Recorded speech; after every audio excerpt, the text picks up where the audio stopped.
Hello বন্ধুরা, আজকে ছোট একটা ব্লগ শেয়ার করছি। তো দিনমান কি করেছি সেটাই আমি তোমাদের সাথে শেয়ার করব। আশা করছি বন্ধুরা সবাই তোমরা ভালো আছো। সবাইকে জানাই ভেরি গুড মর্নিং।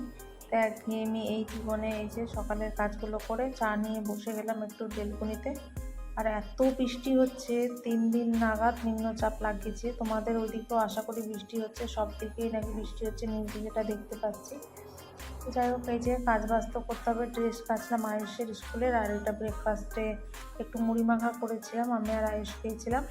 তারপর দুপুরে ছিল আলুর চোখা, মুসুর ডাল আর ডিমের অমলেট। কারণ একটু শরীরটা খারাপ, ঠান্ডা লেগে গেছে, তার জন্য আমি কোনো কাজ করতে মানে পারিনি, আর কিছু ব্লগও করা হয়নি তোমাদের জন্য। তো এতটুকুটাই আমি করতে পেরেছি, তাই তোমাদের সাথে শেয়ার করলাম। আশা করি তোমরা আমার ব্লগটা দেখবে, আর অবশ্যই একটা লাইক দিয়ে মিষ্টি একটা কমেন্ট করে জানাবে যে কেমন লাগলো তোমাদের ব্লগ। তো দেখো, বৃষ্টি তো পড়ছেই, তার মধ্যে মানে এত ঘরে থাকা অসম্ভব, কারণ আমি তো মানে ঘরে থাকতে একদমই পারি না, খুব একটা একদম ঘরবন্দি হয়ে। তো একটু ঝিরিঝিরি বৃষ্টি পড়ছিল হালকা, তো ছাদের ওপরে আয়ুষও চলে এসেছিলো আমার সাথে, কারণ আয়ুষও ঘরবন্দি হয়ে থাকতে পছন্দ করে না, একদম আমার মতো হয়েছে। তো একটু ঘুড়ি ওড়াতে এসেছিলো, তো এখানে ঘুড়িটা আটকে গেছিলো, সেটাই ঢিল বেঁধে মানে ইট বেঁধে দড়িতে বার করছিল সুতোতে আর কি, ল্যাটায়। তো ঘরে এসে এটা অনেকক্ষণ বাদে ওই যে বুনুগুলো আছে ওপরে, তাদের সাথে খেলছে, কারণ 2-3 দিন ধরে না এরা ঘরবন্দি, একদমই ঘরবন্দি, টিউশনও যেতে পারছে না, নিচে জল হয়ে গেছে।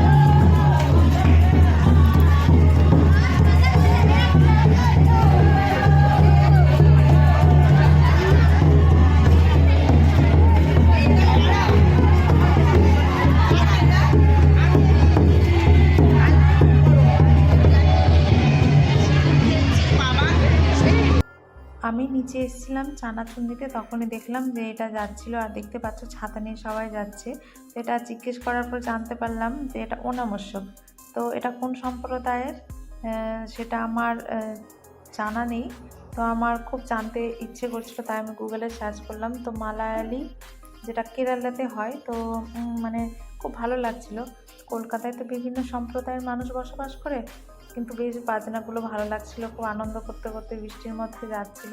তা ক্যামেরাবন্দি করে তোমাদের সাথেও শেয়ার করলাম। আর এই যে দেখো, বৃষ্টির মধ্যে ঘরবন্দি এই যে বাচ্চাগুলো আমার, তো মানে 2-3 দিন ধরে একদমই ঘরবন্দি, কোথাও যেতে পারছে না। এর নিচে জল হয়ে গেছে বলে টিউশন সব অফ। তো এদেরকে মুড়ি মাখা করে দিয়েছিলাম, কারণ সকালের মুড়ি মাখাটা আয়ুষের খুব ভালো লেগেছিলো খেতে, তো তার জন্য খেতে চাইছিল। তো বুনুগুলোকে একটু দিয়েছিলাম। টিভি দেখে দেখে বেশ ভালোই মজা করতে করতে, গল্প করতে করতে খেলাম, আমিও সাথে খেয়েছিলাম। আর নিজের জন্য করেছিলাম চা। তো দেখো বন্ধুরা, নিচে হয়ে গেছে জল, কারণ কি বলতো, মানে খুব বৃষ্টি হচ্ছে এখানে, আর যেখানে যেখানে বেশি ঢালো না, সেখানে জলটা একদমই যেতে চায় না, দাঁড়িয়ে থাকে। তো দেখতে পাচ্ছ আমি ক্যামেরা করেছি জানালা দিয়ে, তো এই যে রাস্তাতে প্রচুর জল। আর এখানকার কি বলতো, ম্যানহোলগুলো, ড্রেনগুলো আমরাই বদ্ধ করি, যেটা সত্যি কথা বলতে, যে আমরাই তো নোংরাগুলো ফেলে এরকম করি, আমরা মানুষরাই। তো আমাদেরকে তো এরকম ফেস করতেই হবে, আর পরিস্থিতি যা খারাপ দেশের, আর কি বলবো। যাই হোক, ছাদের উপরে গেছিলাম ভিডিও আপলোড করতে, কারণ নেট শেষ হয়ে গেছিলো। আর আমার বন্ধুরা তোমরা যারা রয়েছো, তাদের তো ভিডিওগুলো আমাকে দেখতে হবে, কারণ আমি চাই না যে আমি সবাইকে সাপোর্ট করতে চাই। আর প্লিজ তোমরাও একটু আমাকে সাপোর্ট করো, একটুখানি ভিডিওগুলো ওয়াচ করো, শেয়ার করো। তো চলো, রাতে ডিনারটা করে ভিডিও শেষ করলাম। বা